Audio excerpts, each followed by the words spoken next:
15 de novembro de 1889. Sem entender direito o que está acontecendo, o povo recebe a notícia de que a República foi proclamada pelo general Deodoro da Fonseca. No dia 17, ainda aturdida, a família imperial é embarcada de madrugada para o exílio na Europa. Deodoro, agora promovido a marechal, é nomeado chefe do governo provisório. Depois de pouco mais de um ano, uma Assembleia, eleita, promulga a primeira Constituição da República.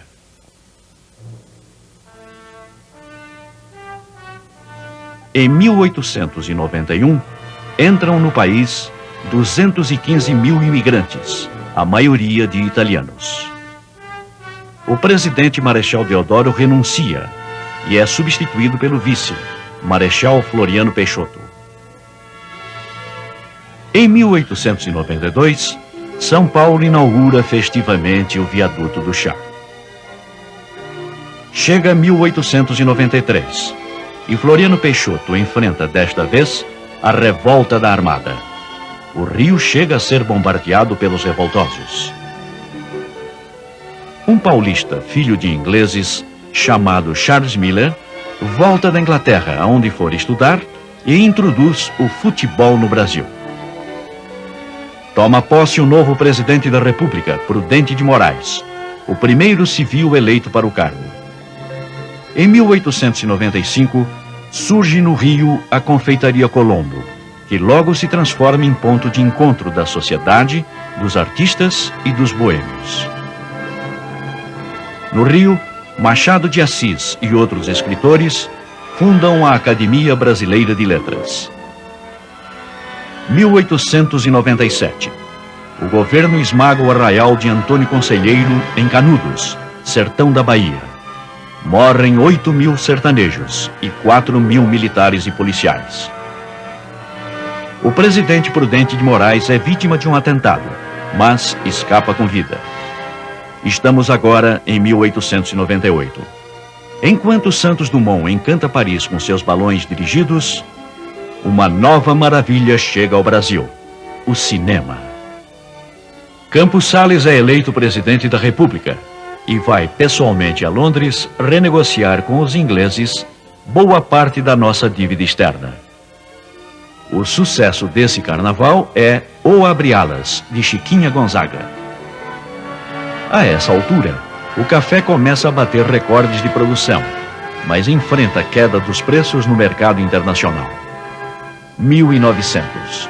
O bonde elétrico chega a São Paulo, que agora já tem 240 mil habitantes.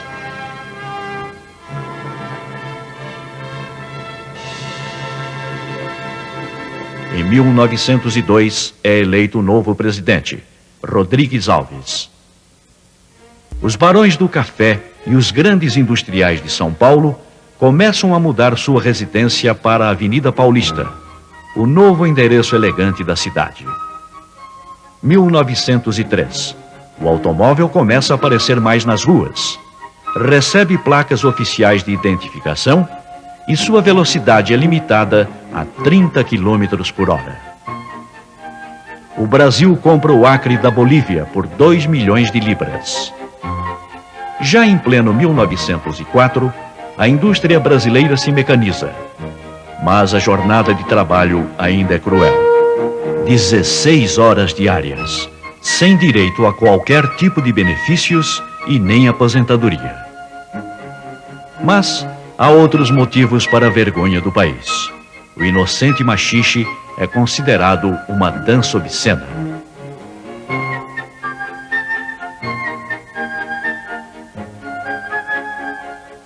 O Rio e o sanitarista Oswaldo Cruz travam a batalha da vacina. O povo carioca rebela-se contra a lei que torna obrigatória a vacina antivariólica e incendeia bondes, saqueia lojas e ergue barricadas para deter as brigadas sanitárias. Há mortos e feridos. Ainda no Rio, é inaugurado o Teatro Municipal.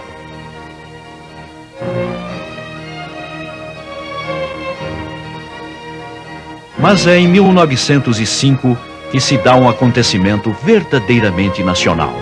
Nasce o samba. O compositor Ernesto Santos, que todos chamam de Donga, lança Pelo Telefone.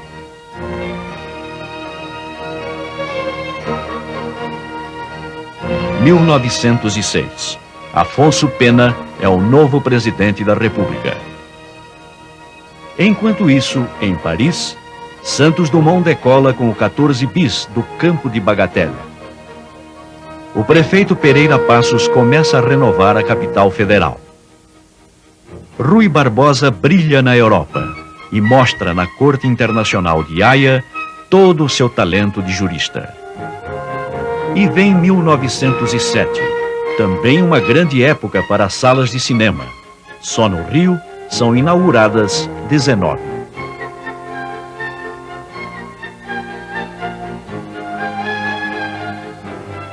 Ainda em 1908, o navio Kassato Maru desembarca em Santos os primeiros 781 imigrantes japoneses. Em 1910, o Marechal Hermes da Fonseca elege-se presidente da República. Nova rebelião na Marinha. É a revolta da Chibata.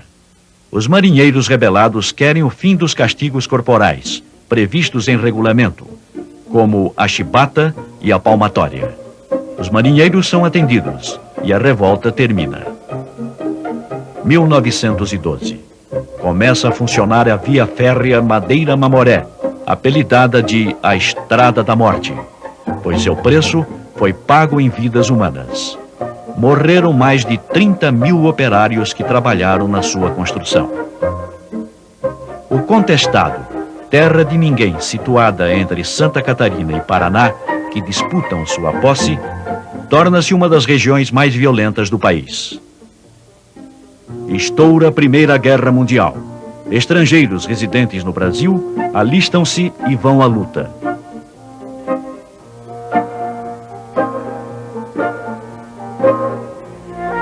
Surge a primeira mulher repórter, Eugênia Brandão, do jornal carioca A Rua. O pioneiro Edu Chaves faz o primeiro voo São Paulo-Rio. A ciência progride com Carlos Chagas e Vital Brasil. Venceslau Braz é eleito presidente da República. 1915. Pinheiro Machado, político habilíssimo e eminência parda do governo Hermes da Fonseca, é assassinado. 1917.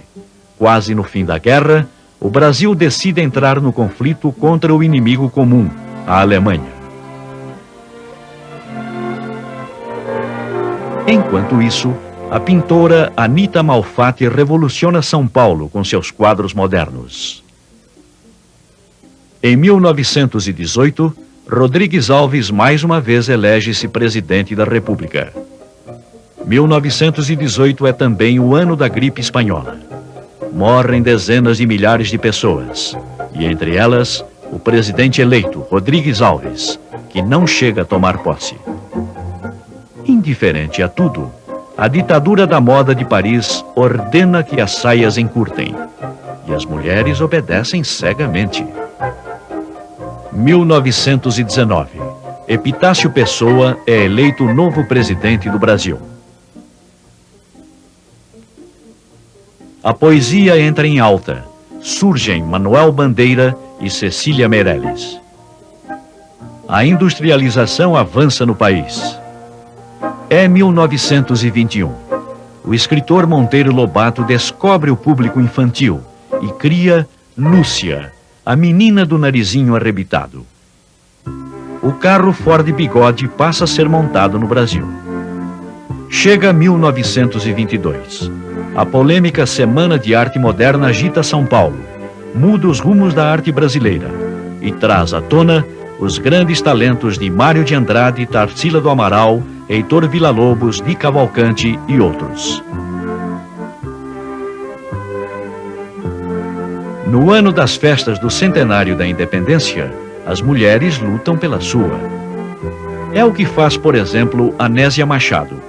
Ela aprende a pilotar aviões, e torna-se a primeira brasileira a transportar passageiros pelo ar e a realizar voos acrobáticos. Apesar da oposição do exército e do escândalo das famosas cartas falsas, forjadas para indispô-lo com os militares, Arthur Bernardes é eleito presidente da República e viria a governar sob estádio de sítio quase o tempo todo. Na mesma época, começa um longo período de revoltas militares em todo o Brasil, iniciado pelos episódios do Forte Copacabana no Rio, dos quais sobreviveram apenas os tenentes Siqueira Campos e Eduardo Gomes. 1923. É inaugurada a primeira emissora de rádio do país, a Rádio Sociedade do Rio de Janeiro, dirigida pelo professor Roquete Pinto. A paisagem urbana se modifica e nasce o Almofadinha. Ele usa chapéu palheta, tem bigode e é um perigoso galanteador. A mulher não fica atrás e surge a Melindrosa. Boca carmim, cabelos curtos e muito sensual. Já em 1925, os tenentes, que formam um dos grupos militares revoltosos da época, inconformados com a corrupção do governo, decidem fazer uma longa marcha pelo interior do país, sonhando com um levante geral. Assim começa a Coluna Prestes. Em 1926, Bidu Sayão, nossa maior cantora lírica, é um grande sucesso na Europa. No mesmo ano, é a vez também da pianista Madalena Taliaferro. Washington Luiz elege-se presidente da República. Em São Paulo é preso um dos mais célebres ladrões da época, Meneghetti, especializado no assalto a mansões milionárias. A Coluna Prestes desiste de sua missão de propaganda revolucionária e interna-se na Bolívia. O cineasta Adhemar Gonzaga funda a Cinédia. Nasce a revista O Cruzeiro. O craque da Bolsa de Nova York arrasa a economia mundial e atinge também o Brasil. Na moda feminina, as saias voltam a ser longas. Getúlio Vargas, derrotado nas eleições presidenciais, dá um golpe apoiado pelos tenentes, depõe o presidente Washington Luiz e assume a chefia do governo provisório. É mais uma revolução, a de 1930. São Paulo ganha o edifício Martinelli, de 30 andares, o maior da América do Sul. O Zeppelin, um gigantesco balão de alumínio em forma de charuto, inventado pelo conde alemão que lhe dá o nome, chega aos céus do Brasil, encantando e assustando. A seleção brasileira vai a Montevidéu disputar a primeira Copa do Mundo, mas é desclassificada nas oitavas de final. 1931. É inaugurado o Cristo Redentor no Corcovado. O sucesso do carnaval é Com Que Roupa, de Noel Rosa.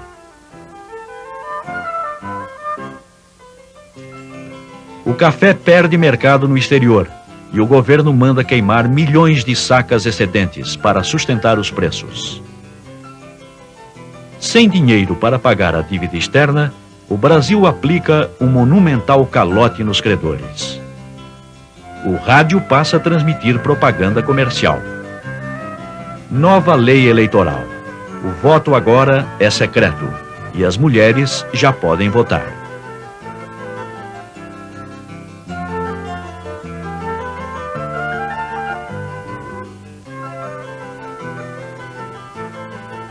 Marginalizado do poder desde a Revolução de 30, São Paulo pega em armas e faz a Revolução de 32, mas fica sozinho e é vencido. Vítima de grave depressão, suicida-se Santos Dumont. O integralismo, movimento de extrema-direita liderado por Plínio Salgado, já congrega 300 mil adeptos declarados no país inteiro.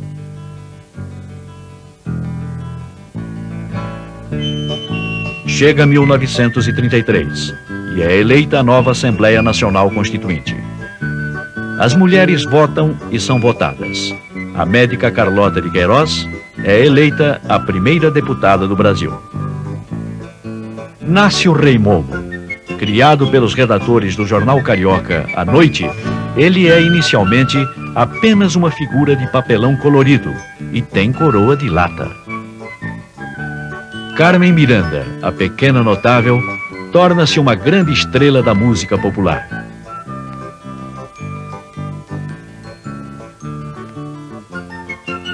O futebol brasileiro passa a ser profissional. É disputado o primeiro grande prêmio automobilístico do Rio de Janeiro, logo batizado de Circuito da Gávea. Vence o brasileiro Manuel de Tefé. 1934 vem para levar embora o grande guia dos nordestinos. Morre o padre Cícero, que para seus devotos vira santo. Nasce a USP, Universidade de São Paulo, para ser o padrão do ensino superior brasileiro. É promulgada a nova Constituição, a Segunda da República, e o Congresso elege Getúlio Vargas presidente do Brasil. O governo põe no ar a Hora do Brasil, que mais tarde seria rebatizada como a Voz do Brasil. Na segunda Copa do Mundo, disputada na Itália, o Brasil é novamente desclassificado nas oitavas de final. O sucesso do Carnaval de 1935 é Cidade Maravilhosa, de André Filho. O pintor Cândido Portinari ganha prêmio dos americanos, pelo seu painel denominado Café. Começa a era do rádio, a grande diversão do povo e fator de integração nacional. Os comunistas, liderados por Luiz Carlos Prestes, tentam tomar o poder em Natal e no Rio. É a intentona que fracassa. Prestes foge. Mas ele é preso logo no começo de 1936. Também é preso o escritor Graciliano Ramos. Um novo prefixo está no ar. A Rádio Nacional Rio de Janeiro, Brasil.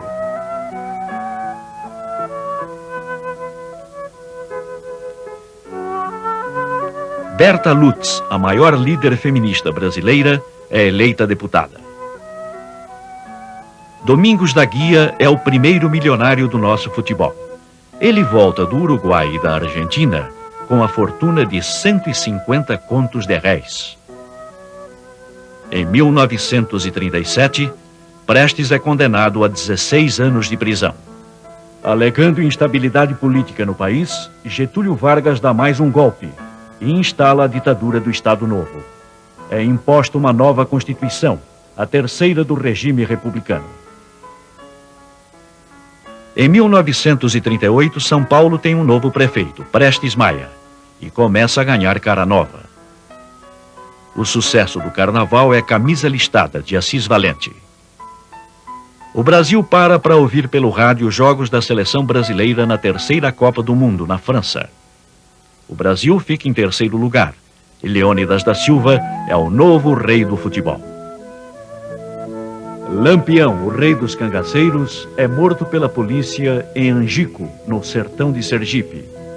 O cangaço que havia mandado e desmandado no Nordeste por mais de uma década vai chegando ao fim. Os integralistas tentam tomar o governo. São derrotados. E seu chefe, Plínio Salgado, é apenas exilado. 1939 vê Ari Barroso lançar a sua Aquarela do Brasil. É inaugurada a rodovia Rio-Bahia. No Carnaval, todos cantam A Jardineira, de Benedito Lacerda e Humberto Porto. O riquíssimo Conde Crespi morre em São Paulo e deixa uma fortuna para Mussolini. Finalmente é descoberto petróleo no Brasil. O local chama-se Lobato e fica na Bahia.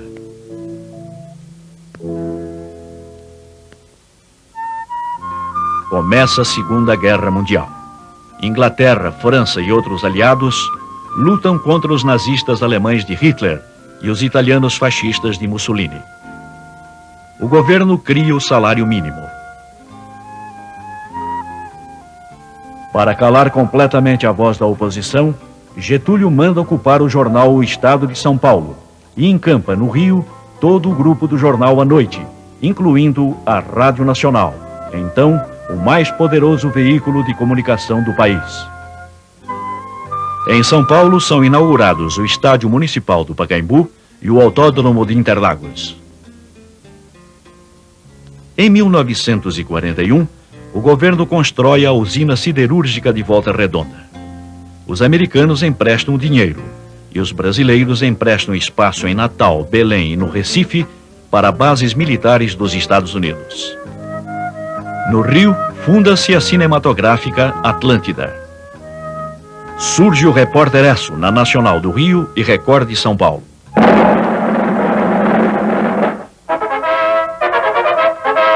Amigo ouvintes, aqui fala o Repórter Esso, testemunho ocular da história.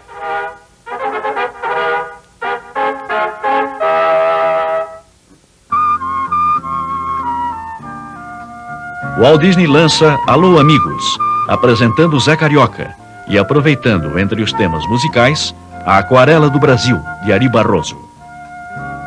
Vai ao ar pela Nacional do Rio a primeira radionovela transmitida no país, Em Busca da Felicidade. O gasogênio é o combustível dos tempos de guerra, pois a gasolina está racionada. Um navio mercante brasileiro é torpedeado por um submarino alemão. É o primeiro de uma série dramática que revolta o povo brasileiro. Sob pressões gerais, o governo brasileiro declara guerra ao eixo Roma-Berlim-Tóquio. Surgem no rádio os jingles ou anúncios musicados.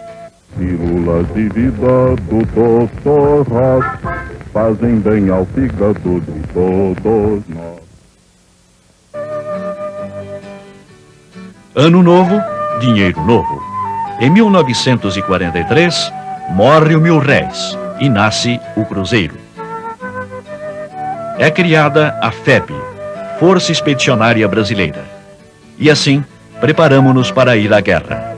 É criada a Canção do Expedicionário, com música de Gilberto de Carvalho e letra do poeta Guilherme de Almeida. O governo institui a CLT, Consolidação das Leis do Trabalho. Em São Paulo, agitação dos estudantes de direito contra a ditadura de Getúlio. A polícia mata 2 e fere 25. A Atlântida começa a desbancar a Cinédia. Grande Otelo estreia no cinema com Moleque Tião.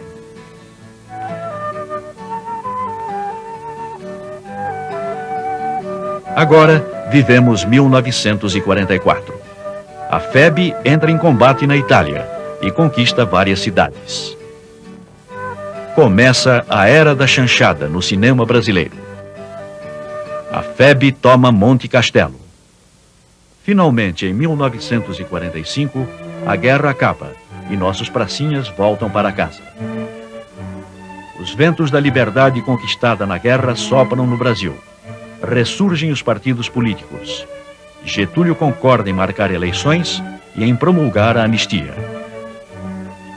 Getúlio manobra para continuar no governo, mas é deposto e retira-se para sua fazenda gaúcha de São Borja.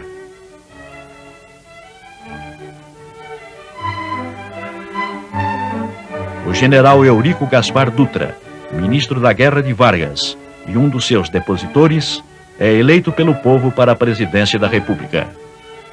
É eleita também pelo voto popular a Assembleia Nacional Constituinte.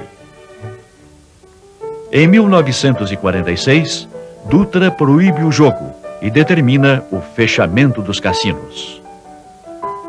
Promulga-se a nova Constituição, a Quarta da República. É cassado o registro do PCB, Partido Comunista Brasileiro. A Câmara Federal caça o mandato do deputado Barreto Pinto, por ter posado de casaca e cuecas para uma reportagem da revista O Cruzeiro. Começa a campanha O Petróleo é Nosso.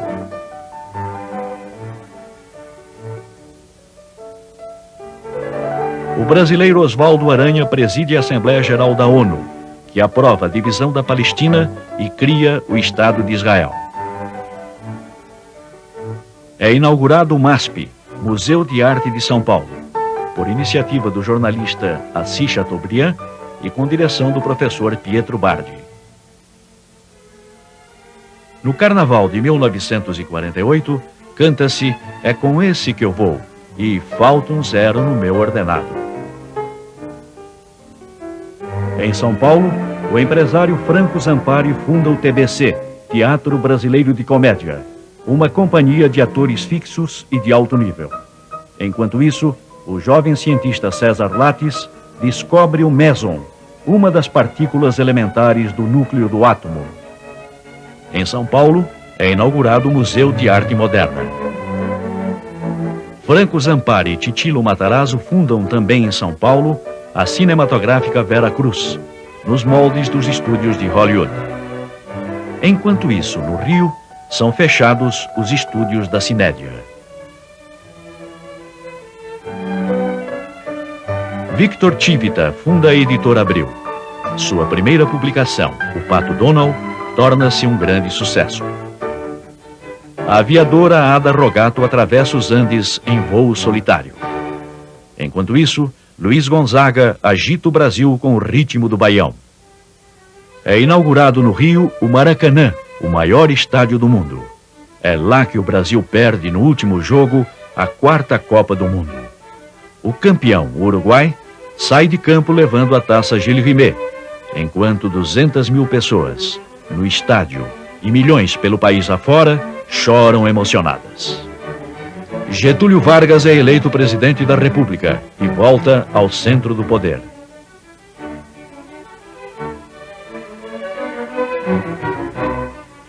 Vai para o ar a TV Tupi de São Paulo, a primeira emissora de televisão da América Latina.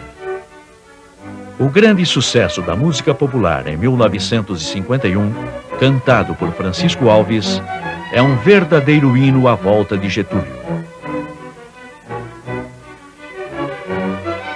A Nacional do Rio inicia a transmissão da radionovela O Direito de Nascer. E acontece o primeiro beijo da televisão brasileira. Na TV Tupi, o galã Walter Foster beija a boca da heroína Vida Alves. Surge no Rio a revista Manchete. O país está de luto. Morre na Via Dutra, em acidente de carro, um dos maiores ídolos brasileiros, o cantor Francisco Alves.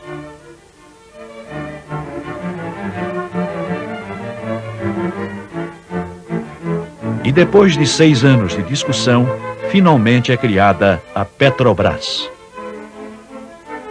É lançado o filme O Cangaceiro. Dirigido por Lima Barreto e produzido pela Vera Cruz, ele bate recordes de bilheteria e é premiado no Festival de Cannes. A Baixada Fluminense começa a ganhar fama de violenta. O rei do lugar é Tenório Cavalcante. A rainha é a sua metralhadora, a célebre Lourdinha. 1954 é o ano do 4º centenário de São Paulo. Há muitas festas no Parque Ibirapuera, especialmente projetado por Carlos Niemeyer, numa área de 110.000 metros quadrados. Na 5ª Copa do Mundo, realizada na Suíça, o Brasil cai diante da Hungria nas quartas de final. A Miss Brasil, Marta Rocha, perde o título de Miss Universo, sob a alegação de ter 2 polegadas a mais nos quadris.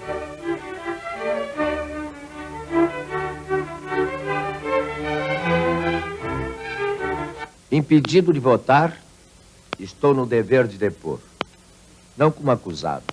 No Rio, há um grave atentado contra o jornalista e político Carlos Lacerda. Até agora tenho ouvido apenas... Um feroz crítico do governo.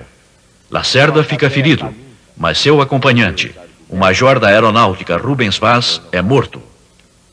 Venho a esta comissão... O crime é atribuído à guarda pessoal do presidente Getúlio Vargas.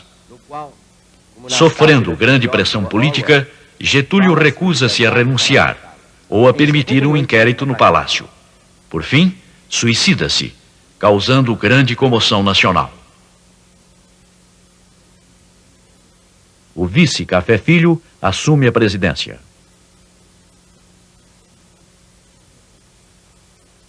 Mais uma vez, as forças e os interesses contra o povo coordenaram-se e novamente a cinematográfica Vera Cruz fecha as portas, vencida por dificuldades financeiras. Em 1955, Juscelino Kubitschek é eleito presidente da República. Café Filho fica doente e a presidência da República é assumida pelo presidente da Câmara, o deputado Carlos Luz. Ele, porém, é deposto pelo general Teixeira Lott para efetivar a posse de Juscelino, ameaçada por um golpe. Juscelino toma posse na presidência da República e promete a construção de Brasília e um governo de 50 anos em 5. Começa a implantação da indústria automobilística brasileira. Rebelião de oficiais da aeronáutica contra Juscelino, na base de Jacareacanga. Juscelino anistia os revoltosos. Um menino de 16 anos estreia no Santos Futebol Clube. Começa a Era Pelé.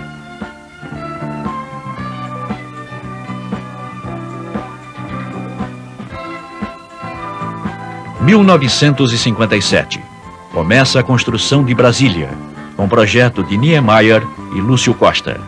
Os candangos trabalham 24 horas por dia. Já é 1958 e a USP, Universidade de São Paulo, instala o primeiro reator nuclear da América Latina. Surge a Bossa Nova, liderada por João Gilberto, Roberto Menescal, Chico Feitosa, Tom Jobim e Nara Leão. O Brasil realiza um dos seus grandes sonhos. É campeão do mundo pela primeira vez, na Copa realizada na Suécia.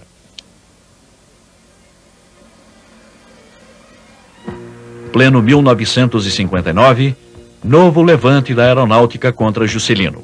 O movimento é rapidamente debelado.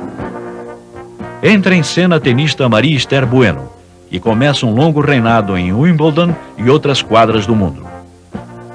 Juscelino inaugura Brasília, a nova capital.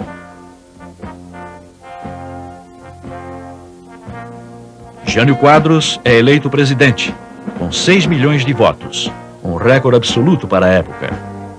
1961. Jânio toma posse, mas renuncia 9 meses depois, provocando uma das maiores crises políticas da história do país. Os militares não aceitam o vice de Jânio, João Goulart. O Congresso então aprova o parlamentarismo para superar a crise. Assim, Jango toma posse como presidente, mas quem governa é o primeiro-ministro, Tancredo Neves. Em 1962, O Pagador de Promessas, filme de Anselmo Duarte, ganha a Palma de Ouro no Festival de Cannes. O Brasil torna-se bicampeão mundial de futebol ao vencer a Copa no Chile. O pugilista Éder Joffre ganha o título mundial unificado dos pesos galo. O governo institui o 13º salário. Em 1963, como resultado de um plebiscito, o país volta ao presidencialismo. Cresce a cada dia em todo o Brasil o conflito entre grupos camponeses e operários e as classes empresariais. É sufocado um levante da Marinha e da Aeronáutica.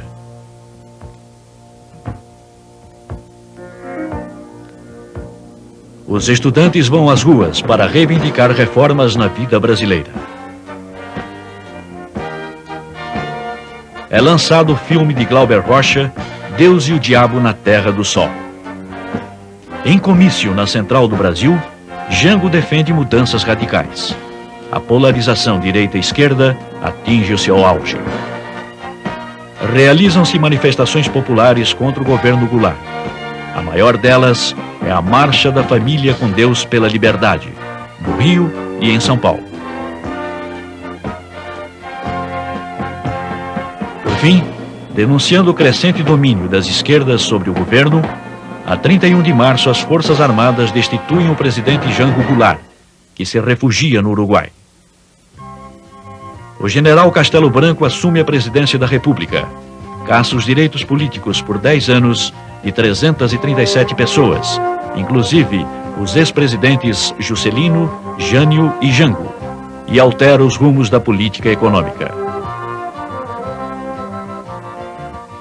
São extintos os partidos políticos existentes e é introduzido o bipartidarismo.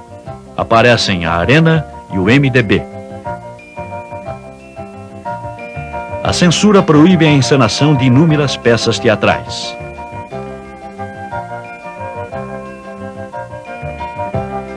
Em 1966, surgem os festivais de música popular brasileira da TV Excelsior e TV Record.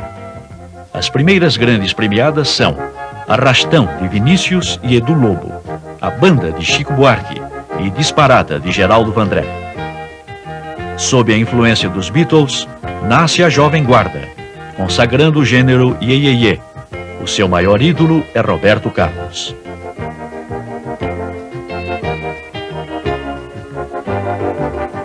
Ratificado pelo Congresso, o Marechal Costa e Silva assume a presidência da República. A editora Abril lança a revista Realidade. O governo decreta o recesso temporário do Congresso, porque este não aceita novas cassações de deputados. Na Copa do Mundo realizada na Inglaterra, o Brasil é eliminado logo nas oitavas de final. Organiza-se a Frente Ampla, reunindo líderes caçados, como Juscelino Kubitschek e Carlos Lacerda. Vem 1968, e o estudante carioca Edson Souto é morto em conflito com a polícia. Em protesto, é declarada a greve nacional dos estudantes. Em São Paulo, o Dr. Euríclides de Jesus Erbini e sua equipe realizam o primeiro transplante de coração. O receptor é João Ferreira da Cunha, o João Boiadeiro. Costa e Silva proíbe a Frente Ampla, determina a apreensão de livros, jornais e revistas, e para não perder a viagem, impede também qualquer manifestação de rua. É nesse clima que surge a revista Veja, lançada pela editora Abril. 1968 termina com uma grande crise política. O Congresso recusa-se a conceder licença para o governo processar o deputado Márcio Moreira Alves. Em consequência, o governo Costa e Silva baixa o ato institucional número 5, fecha o Congresso e endurece ainda mais o regime.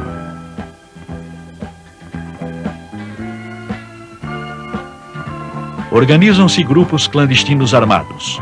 Subversão e repressão policial lutam nas ruas.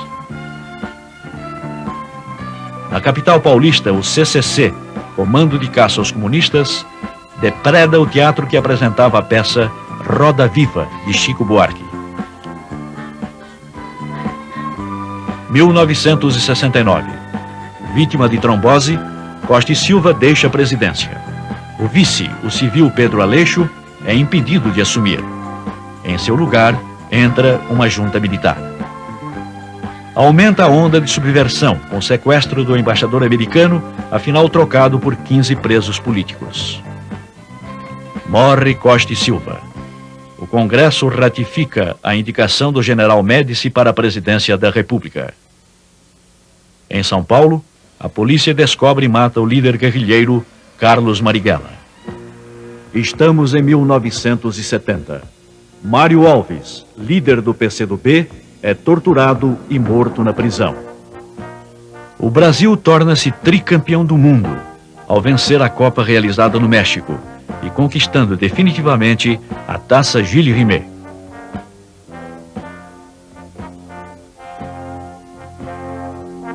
Mais sequestros. Desta vez, terroristas levam o cônsul japonês em São Paulo e o embaixador alemão. Ambos são libertados em troca de 115 presos políticos. Médici assina decreto ampliando o mar territorial brasileiro para 200 milhas. Numa tentativa de reduzir o analfabetismo, o governo lança o Mobral, o Movimento Brasileiro pela Alfabetização. É morto na Bahia o ex-capitão Carlos Lamarca, um dos líderes da luta armada contra o regime. E vai chegando ao fim a onda de assaltos a bancos e sequestros aéreos, de que os militantes da subversão se valiam para fugir do país. 1972. A televisão a cores chega ao Brasil. Em São Paulo, o edifício Andraus pega fogo. Há mais de 15 mortos e muitos feridos. O Brasil comemora os 150 anos de sua independência. Emerson Fittipaldi é o primeiro piloto brasileiro a conquistar o título de campeão mundial de Fórmula 1. Em 1973, Brasil e Paraguai decidem construir a maior hidrelétrica do mundo, em Itaipu. Estamos agora em 1974. Referendado pelo Congresso, o general Ernesto Geisel é o novo presidente.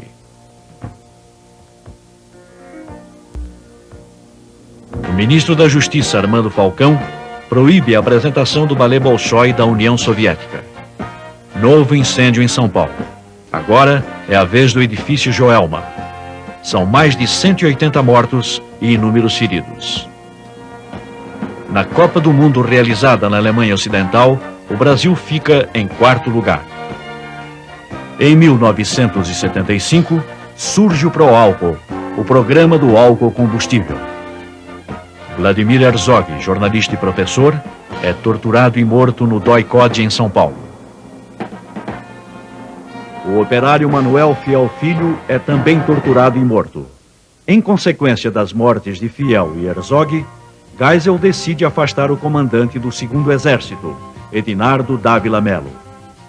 Estamos em 1977. O Congresso aprova a introdução do divórcio no Brasil. O governo Geisel baixa o pacote de abril, com novas cassações e o fechamento do Congresso, a fim de passar uma reforma judiciária. Prometendo uma abertura lenta e gradual, Geisel manda apurar as novas denúncias de tortura nas prisões e demite seu ministro do Exército, Silvio Frota, o líder da linha dura.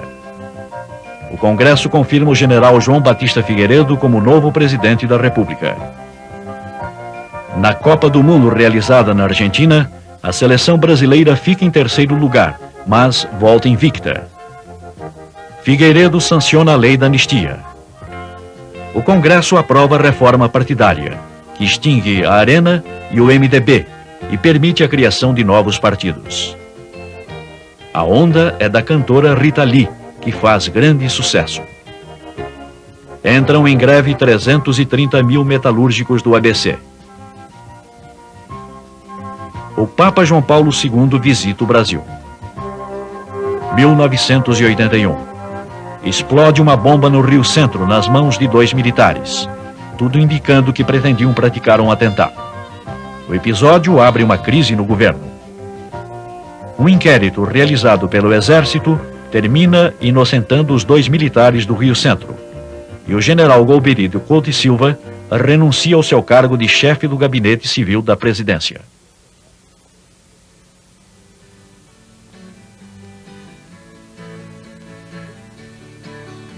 O presidente Figueiredo sofre um infarte, é operado nos Estados Unidos e reassume o cargo. Nelson Piquet é o campeão mundial de Fórmula 1. Na Copa do Mundo realizada na Espanha, a seleção brasileira é eliminada na segunda fase, em jogo emocionante e inesquecível contra a Itália. Estamos agora em 1983 e o governo anuncia uma maxi-desvalorização de 30% do cruzeiro.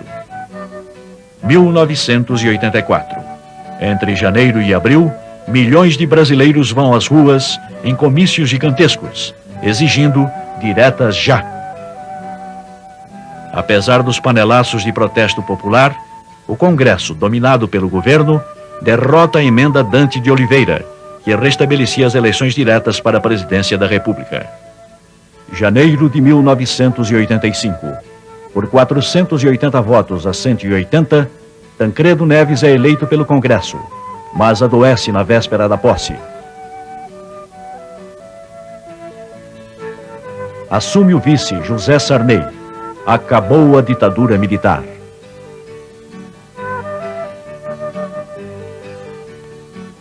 21 de abril. Tancredo morre e é enterrado após 3 dias de emocionado velório em São Paulo, Brasília, Belo Horizonte e São João del Rei.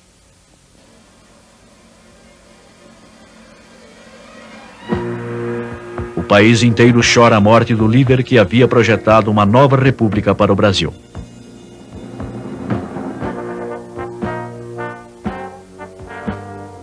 O Congresso estende o direito de voto aos analfabetos. Agora estamos em 1986. O governo lança o Plano Cruzado, extinguindo o cruzeiro e congelando preços e salários. No início, o plano é um sucesso e a inflação, que era de 250%, cai praticamente a zero. O cometa de Halley passa, mas deixa decepção. A carne some dos açougues, o ágio torna-se comum. O Plano Cruzado começa a fracassar. Na Copa do Mundo realizada no México, a seleção brasileira é eliminada nas quartas de final pela França, em outro jogo dramático. Pela primeira vez na história dos partidos comunistas da nossa República, o PCdoB, o Partido Comunista do Brasil, fala através de cadeia nacional de rádio e televisão, em horário cedido pela Justiça Eleitoral. Explode o fenômeno Xuxa. É sequestrado o vice-presidente do Bradesco, Antônio Beltrán Martinez. O resgate custa 4 milhões de dólares. 1987. Instala-se a nova Assembleia Nacional Constituinte. A AIDS, novo e sério problema mundial, faz muitas vítimas no Brasil. Um acidente radioativo em Goiânia provoca a morte de 4 pessoas. Em 1988, a Constituinte confirma o presidencialismo como regime de governo e dá 5 anos de mandato para o presidente Sarney. Comemora-se o centenário da abolição da escravatura. Onda de incêndios devasta matas e reservas florestais através do país. Na Amazônia, são destruídos 200 mil quilômetros quadrados de vegetação, com repercussão internacional. O Congresso promulga a nova Constituição, a 6ª do período republicano, que introduz importantes modificações sociais. Ayrton Senna é o novo campeão mundial de Fórmula 1. O ano termina no Rio com uma grande tragédia. O barco Batomush afunda, matando 55 pessoas. E, finalmente, 1989. Chico Mendes, um dos maiores defensores da preservação da Amazônia, é assassinado. E o crime provoca repulsa do mundo inteiro. Estoura o escândalo Naginarras nas bolsas de São Paulo e do Rio, com grandes perdas financeiras. Emerson Fittipaldi é o primeiro piloto brasileiro a vencer as 500 milhas de Indianápolis e o primeiro estrangeiro a tornar-se campeão mundial de Fórmula Indy. –